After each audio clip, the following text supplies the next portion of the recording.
Medical dental college fee వసూళ్లపై సర్కార్ సంచలన నిర్ణయం, కీలక ఉత్తర్వులు జారీ చేసింది. తెలంగాణలోని ప్రైవేట్ మెడికల్ డెంటల్ కాలేజీల్లో అక్రమ ఫీజులు వసూళ్లపై అయితే కాళోజీ నారాయణరావు ఆరోగ్య విజ్ఞాన విశ్వవిద్యాలయం కఠిన హెచ్చరిక జారీ చేసింది. ఎంబీబీఎస్, బీడీఎస్ కోర్సుల మొత్తం ఫీజును 4.5 సంవత్సరాలకే పరిమితం చేయాలని యూనివర్సిటీ స్పష్టం చేసింది.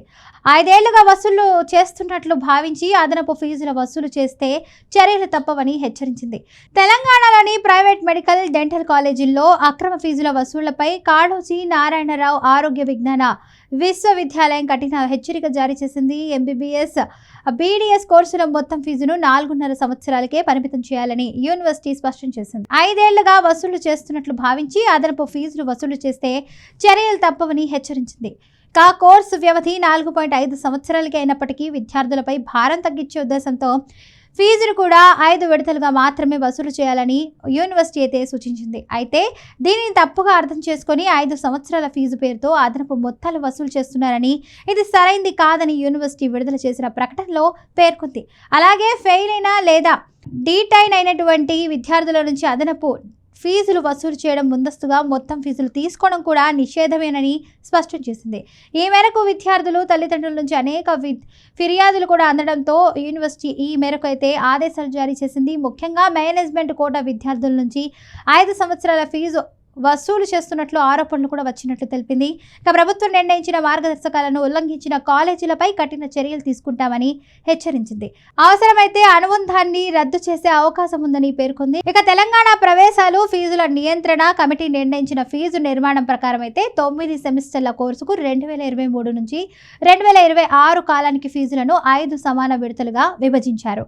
ఉదాహరణకు సంవత్సరానికి 14.50 లక్షల ఫీజు ఉంటే మొత్తం కోర్సుకు ఫీజు అయితే 65.25 లక్షలుగా, అంటే 4.5 సంవత్సరాలకు నిర్ణయించారు. దీన్ని 5 విడతలుగా విభజించి ప్రతి ఏడాది 13.05 లక్షల చొప్పున మాత్రమే వసూలు చేయాలని కాళోజీ నారాయణరావు ఆరోగ్య విజ్ఞాన విశ్వవిద్యాలయం ఉత్తర్వులు జారీ చేసింది. మెడికల్ డెంటల్ కాలేజీ ఫీజు వసూళ్లపై సర్కార్ సంచలన నిర్ణయం, కీలక ఉత్తర్వులు జారీ చేసింది.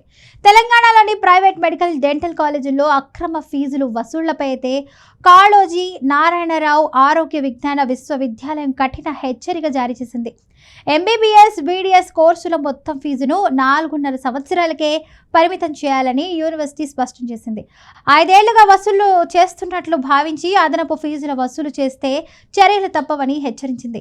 తెలంగాణలోని ప్రైవేట్ మెడికల్ డెంటల్ కాలేజీల్లో అక్రమ ఫీజుల వసూళ్లపై కాళోజీ నారాయణరావు ఆరోగ్య విజ్ఞాన విశ్వవిద్యాలయం కఠిన హెచ్చరిక జారీ చేసింది. ఎంబీబీఎస్, బీడీఎస్ కోర్సుల మొత్తం ఫీజును 4.5 సంవత్సరాలకే పరిమితం చేయాలని యూనివర్సిటీ స్పష్టం చేసింది. 5 ఏళ్లుగా వసూలు చేస్తున్నట్లు భావించి అదనపు ఫీజులు వసూలు చేస్తే చర్యలు తప్పవని హెచ్చరించింది.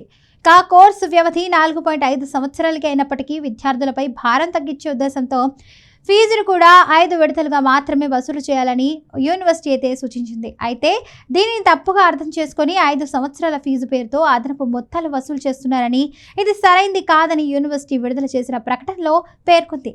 అలాగే ఫెయిల్ అయిన లేదా డీటైన్ అయినటువంటి విద్యార్థుల నుంచి అదనపు ఫీజులు వసూలు చేయడం, ముందస్తుగా మొత్తం ఫీజులు తీసుకోవడం కూడా నిషేధమేనని స్పష్టం చేసింది. ఈ మేరకు విద్యార్థులు, తల్లిదండ్రుల నుంచి అనేక ఫిర్యాదులు కూడా అందడంతో యూనివర్సిటీ ఈ మేరకు అయితే ఆదేశాలు జారీ చేసింది. ముఖ్యంగా మేనేజ్మెంట్ కోటా విద్యార్థుల నుంచి 5 సంవత్సరాల ఫీజు వసూలు చేస్తున్నట్లు ఆరోపణలు కూడా వచ్చినట్లు తెలిపింది. ప్రభుత్వం నిర్ణయించిన మార్గదర్శకాలను ఉల్లంఘించిన కాలేజీలపై కఠిన చర్యలు తీసుకుంటామని హెచ్చరించింది. అవసరమైతే అనుబంధాన్ని రద్దు చేసే అవకాశం ఉందని పేర్కొంది. తెలంగాణ ప్రవేశాలు ఫీజుల నియంత్రణ కమిటీ నిర్ణయించిన ఫీజు నిర్మాణం ప్రకారం అయితే 9 సెమిస్టర్ల కోర్సుకు 2023 నుంచి 2026 కాలానికి ఫీజులను 5 సమాన విడతలుగా విభజించారు. ఉదాహరణకు సంవత్సరానికి 14.50 లక్షల ఫీజు ఉంటే మొత్తం కోర్సుకు ఫీజు అయితే 65.25 లక్షలుగా, అంటే 4.5 సంవత్సరాలకు నిర్ణయించారు. దీన్ని 5 విడతలుగా విభజించి ప్రతి ఏడాది 13.05 లక్షల చొప్పున మాత్రమే వసూలు చేయాలని కాళోజీ నారాయణరావు ఆరోగ్య విజ్ఞాన విశ్వవిద్యాలయం ఉత్తర్వులు జారీ చేసింది.